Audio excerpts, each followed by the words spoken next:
you've achieved visibly great success in so many tournaments, right?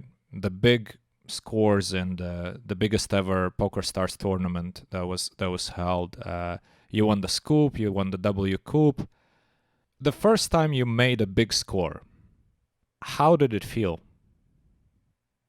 Not as good as you would expect it to feel, to be honest. That's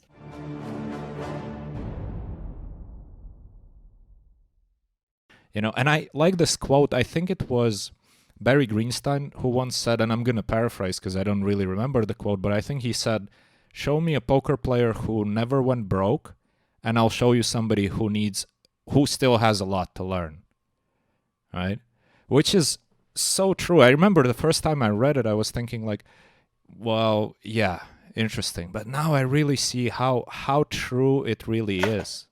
Right? Because it's so easy to just get into the sort of routine of believing your own hype of, yeah, I'm just doing great, I'm so great, I'm so successful, until you get the reality check, which forces you to step out of your little dream world and face the reality that, hey, there's still a lot of work to do. You can't stop, right? Because how many people actually achieve something that they set out to do? They had a goal in mind. They say, oh, I want to win a Sunday million or whatever. They do it, and then what? Do you just stay and celebrate for the year? Or, the very next day you go back to the studies, you go back to your routine. The work doesn't stop. It never stops. Yeah, I know. A very good book that I really like. I'm going to upload the YouTube video, by the way, very soon. My top 5 books for a strong mindset. One of the books, don't want to spoil too much, of course, but it basically teaches this approach of success is not a static. It's not a static thing. It's not you reach it once and then it's over, because you will lose all the success over and over again. Once you reach it and you stop studying, you stop improving, it's never the same level. It goes either up or down. So if you stop, you will lose all the money, you will lose all the skill set, it will fade away. If someone stops going to the gym, he will lose all his muscle weight. The same, if you stop studying, you will lose all your muscles in the brain, or they will start shrinking. You will forget certain techniques and concepts. You will get worse at the poker tables. That's a law. Period. And you will lose your money because you make less money, or you start losing money with poker. You still have all the expenses, all the money is gone, all the success is gone. You're not successful anymore. You were successful once, maybe for a certain period, but it never lasts forever. So you have to earn the success over and over and over again. Same with your happiness. You have to work for your happiness. It's not the traditional work. It's work such as sitting there in silence with a book, with a pencil, writing down what you want in life, sitting in silence and meditating, being very selective about the people that you have in your life, and so on, and so on, and so on. And this is a grind. But this is what life makes so exciting, and what will bring you a lot of happiness and pleasure in life. So it's definitely worth spending the time on that. If you opt to watch 2 hours, 3 hours Netflix every evening, or play video games 3 or 4 hours every day, and you say you don't have time for that, that's okay. If it makes you happy, if you're the happiest person in the world, I don't mind. But if you complain that your life is miserable and you spend all this time on that bullshit, well, then so be it. I also occasionally like to play video games. Of course, I'm not saying never spend time on things that that bring you short-term pleasure, but don't overdo it. And find the right amount of time that you also spend on finding out what you want in life, or however you want to call it.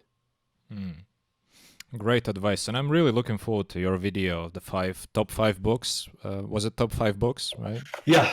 Yeah, that's great, because I'm always fascinated in the subject, of which books that have nothing to do with poker taught you the most about poker. That's such a big topic, because there's so many parallels with other things. Absolutely. Right. So yeah, I don't want to, you go through the list now, because let's all just go and watch the video. I'm gonna definitely watch it as soon as it's out. It's such a great topic. You know what I want to talk about a bit is I'm quite curious about one thing. So you've achieved visibly great success in so many tournaments, right? The big scores in the biggest ever Poker Stars tournament that was held. You won the Scoop, you won the W Coupe. The first time you made a big score, how did it feel? Not as good as you would expect it to feel, to be honest. That's where I also realized reaching those monetary goals, it comes with a lot of responsibility and accountability afterwards. What I'm going to do with this money. If I had a purpose with it, I could finally afford something that has a deep meaning for me, sorry. Then I had much more happiness having the score. But if it was just for me, okay, another score, then you're happy, of course, you're excited for a little bit, but the next day it remains the same. So also here, the money is important to a certain degree.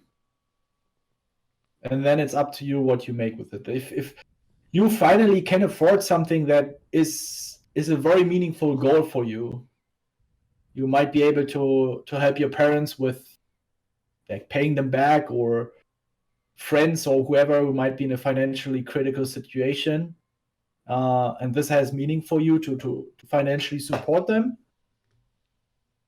Great, you're probably going to be super happy about it. And of course, sometimes we're a little bit lazier and slacking a little bit with our goal setting and journaling and reflecting, and I'm really much in the grind, and I don't attach a specific goal with, let's say, making XYZ amount of money. Then if I make money, then there's less happiness as if I would achieve a certain score and there's a more meaningful goal behind, connected to that score. So yeah, that's why I wanted to ask this question, because I see it over and over again with people who achieved a big score, and in a way I had the same in my own career at one point. Obviously not on the same scale, because as a cash game player I never have an extraordinary day. I never all of a sudden land into a huge win of a W Coupe event. That would be really weird if I did, because I don't play them. But a lot of people actually get into this sort of identity crisis, or kind of fall into the trap of you achieve something that you thought you always wanted, you get it, and then you realize, okay, but now what? What is my life now? What is my identity? What's the goal? So it's a lot of people, I think, after achieving one big success and then achieving several more, clearly because they were still consistently striving towards it, after that first success, they sort of reassess their life and their goals and their priorities and their vision in general. And for many people, it's a trigger, and it's sad that we have to come to that point to realize that there must be more to your life than just that little goal that you had, right? Yeah. It would have been, because you shouldn't have to achieve great success financially to figure out, okay, you know what, I could have lived my life differently and I would have been happier along the way, all those, years or months, whatever, that I was a bit miserable, which happens to a lot of people, right? And another thing, what I want to point out, which I think your story is such a beautiful illustration on the topic, because from outside, if people think, well, Bencb, I don't know what everybody thinks, but, some people might think, or I might think, this guy achieved so much, he's so successful, and that's all we see. If you start digging deeper, you have to realize, this guy went through, you went broke a few times during your career. You started out down there, you started out low, you were so humble and open-minded to just basically reach out to as many people as you could on the forums and elsewhere to gain advice. you went through a proper journey, and it's a lot of hard work, and it's a lot of sacrifices that you've made, and it's a lot of just being honest with yourself, right? And that's something that people don't see, because obviously, why would we think about it? We just, okay, he achieved a lot. Well, good for him. Some people hate you, some people love you for that. But the reality, the true lesson here is it's a lot of hard work. And you want to achieve something, you're going to have to work really hard. There's no, 3 tips from Bencb that going to make you, the best tournament player in the world. There's probably 3 years of hard work that could do it, but there's no substitute there, really. Not really, yeah. I mean, let me just maybe illustrate on the part of to sacrifice, because that's a good point. Yeah.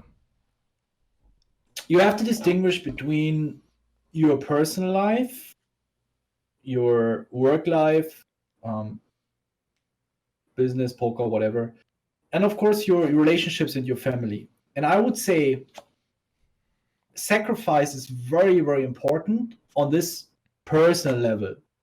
So you have to ditch parties to work on, to study your game. You have to sometimes ditch vacations for a year in order to save money, in order to, spend the time on studying. There's something you have to find out for yourself. I think this is important. But don't sacrifice on the level of your relationships with your family. Because these relationships, you don't want them to have suffered. Sometimes it's okay to ditch a birthday if there's something important, but it shouldn't be on a regular basis, like not seeing your friends and family for 6 months. But it's okay to be in your cave for 3-4 months, grinding, hustling, and studying. You can still interact with people, study partners, have a chat with a friend, maybe here and there, have a coffee with a friend, but not constantly going out on parties, every month going on a vacation. Like, these are the sacrifices you have to make. To be frank, I wasn't going on a vacation for 3 years, even though I already had quite a lot of money, I think when I was 23 or 24. When I was traveling, it was for poker purpose. We did a boot camp somewhere, or I went to Las Vegas for playing poker. But a traditional vacation, I haven't had for quite some time. But I still took care. Like I tried to visit my family, to talk to them, with my friends, see my friends as much as I can. So, but try to cut out as much of the distraction as possible. Parties, drinking alcohol, going on vacations. It's not that you need that so badly, especially when you're younger. And if there's something that you really want to go after, you can go very short on this level, but don't shorten it too much on the level of your relationships and the family. I think you have to distinguish between these two, because so often people hear me saying, yeah, you have to work hard, you have to sacrifice things, don't spend your time on bullshit. I'm saying not on bullshit, and family and friends are not bullshit.